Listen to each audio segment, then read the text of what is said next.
وسلم علیک یا حبیب اللہ۔ چرن پڑی ہے مجھ کو نہ ٹھکرا دینا، چرن پڑی ہے مجھ کو نہ ٹھکرا دینا، اے اجمیر کے خواجہ لاج نبھا دینا۔ چرن پڑی ہے مجھ کو نہ ٹھکرا دینا، چرن پڑی ہے مجھ کو نہ ٹھکرا دینا، اے اجمیر کے خواجہ لاج نبھا دینا،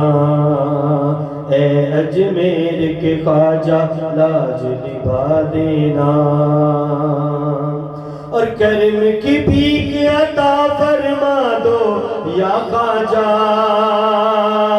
میرے سوئے بھاگ جگا دو یا خواجہ، نظر کرم سے نیا پار لگا دینا، نظر کرم سے نیا پار لگا دینا، اے اجمیر کے خواجہ لاج نبھا دینا، اے اجمیر کے خواجہ لاج نبھا دینا۔ اور دین کے نور کو خواجہ نے پھیلایا ہے، لاکھوں تک پیغام حق پہنچایا ہے، کر کے کرم خدا را رنگ چڑھا دینا، کر کے کرم خدا را رنگ چڑھا دینا، اے اجمیر کے خواجہ لاج نبھا دینا، اے اجمیر کے خواجہ لاج نبھا دینا۔ اور سب ولیوں میں تیری شان نرالی ہے، نبی کا پیارا تو ہے، ہند کا والی ہے، دل کے گلشن میں بھی پھول کھلا دینا، دل کے گلشن میں بھی پھول کھلا دینا، اے اجمیر کے خواجہ لاج نبھا دینا، اے اجمیر کے خواجہ لاج نبھا دینا۔ سبحان اللہ سبحان اللہ۔ عزیزم محترم محمد عرفان یونس قاضی صاحب دو کلام نعت اور منقبت جو دونوں بطور استغاثہ پیش کر رہے تھے، بارگاہ رسول سے بھی کرم نوازی کی حصول کے لیے، اور پھر سرکار اجمیر کی بارگاہ سے بھی حصول کرم نوازی کی یہ دعا کر رہے تھے۔ سچی سی بات ہے کہ ہمارا ایمان ہے کہ جب سرکار مدینہ کرم فرماتے ہیں، حضور آپ بنائیں تو بات بنتی ہے، وہ کرم فرمائیں تو بات بنتی ہے۔ اور کسی نے کیا خوب کہا تھا کہ اے گنبد خضرا کے مکین میری مدد کر، یا پھر یہ بتا کون میرا تیرے سوا ہے۔ اور جب بھی عاشقان خستہ دل کو تکلیف یا کوئی مشکل آتی ہے، وہ صبح مدینہ توجہات کا قافلہ رواں کرتے ہوئے حصول کرم کی دعا کرتے ہیں، اور کریم دو جہاں نے کبھی اپنے غلام کو مایوس نہیں لوٹایا بلکہ کرم سے سوا ہی نوازا ہے۔ اور دوستان گرامی قدر، چونکہ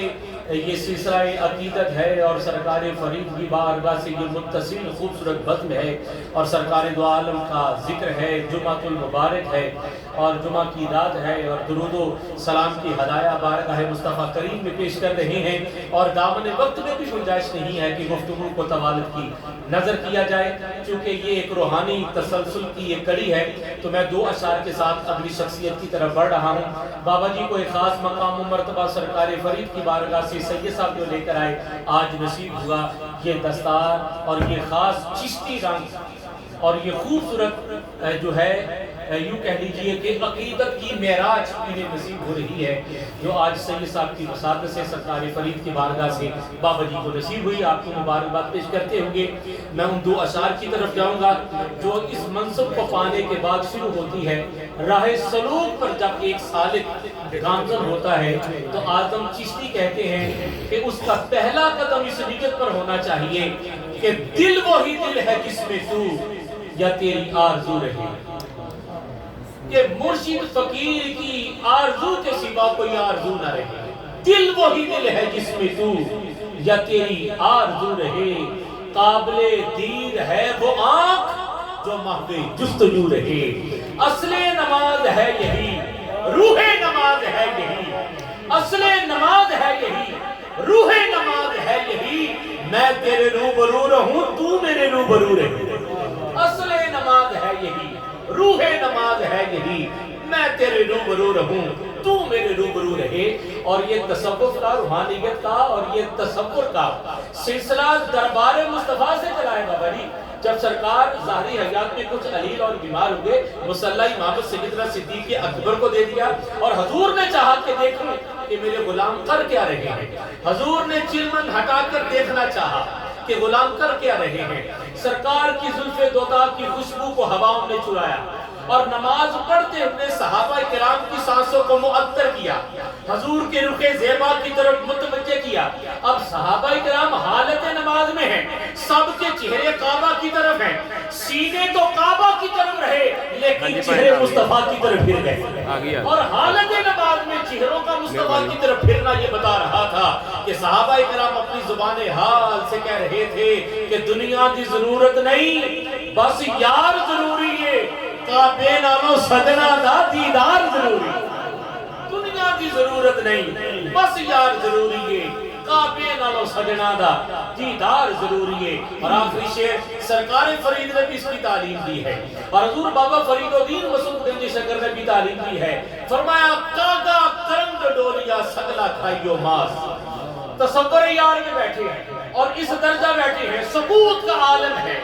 اور ساکت بیٹھے ہیں، اور اس انداز میں تصورات کی دنیا میں ہیں، نقشہ یار کو دل میں جمائے ہوئے اور نظروں میں جمائے بیٹھے ہیں کہ کعبہ آیا اور بے جان جان کر جسم پر بیٹھ گیا، اور بیٹھنے کے بعد پھر اس نے چونچ مارنا شروع کر دی۔ جب جسم پر چونچ مارنا شروع کی، اپنی بھوک کو ختم کرنے کے لیے گوشت کھانے کا ارادہ کیا، تو سرکار فرید نے کعبے کو مخاطب کرتے ہوئے کہا کاغا کرم ڈولیا سگلا کھائیو ماس، جس نینن میں شوب سے تدو نہ کھائیو ماس۔